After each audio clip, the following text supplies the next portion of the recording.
Ano yan, pre? Hindi ka tumitingin sa dinadaanan mo. Magdadaan ka naman.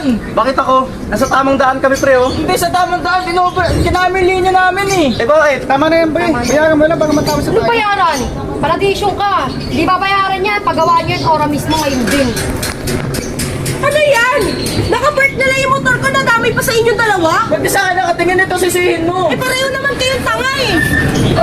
Clarity isn't over communications, it's leaderships. Confused teams don't move, clear ones do. Hello? Police station po ba to? May nagkakagulo po dito eh. Mukhang nagbanggaan po ata.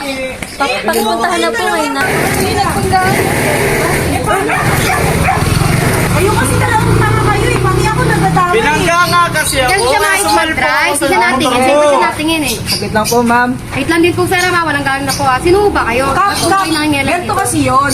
Etong dalawang tangang to, pati yung motor ko, dinamay. Nakapark na nga lang dito sa gilid Ba't eh. kasi nakapark dyan? Nag-drive kasi siya. Di siya nakatingin. Sakit lang po.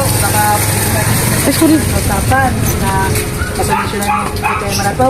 Sa akin okay lang naman, sir. Eh, sa kanila po, okay lang po ba sa Okay kanila? lang po ba sa inyo?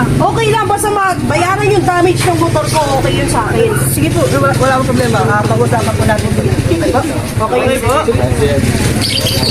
If you micromanage, it means you didn't train well or tossing up out but accurate. Okay na po ba sa inyo, sir? Sir, okay na po natin. Kayo po, ma'am. Okay na po. Oo. Pasensya na rin kung may nasabi akong masama sa inyo kanina. Pasensya na rin po. Pasensya na rin. Pasensya na rin yan. Akala ko kailangan dapat lagi tayong matapang. Alam mo, hindi lahat sa pagkakataon pwede dahil sa tapa. Minsan, mas kailangan natin magpatawi para makasolusyon ng problema.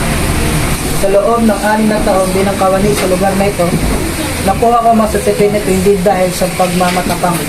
Dahil ang tunay na lakas, nakuha ko sa pag-unawa. Ang award na ito ay ginagawad ko sa iyo.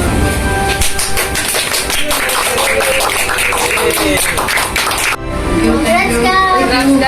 Thank you, thank you. Congrats ka! Thank you. Madalili ka naman ka! If anything is worth doing, do it with all your heart.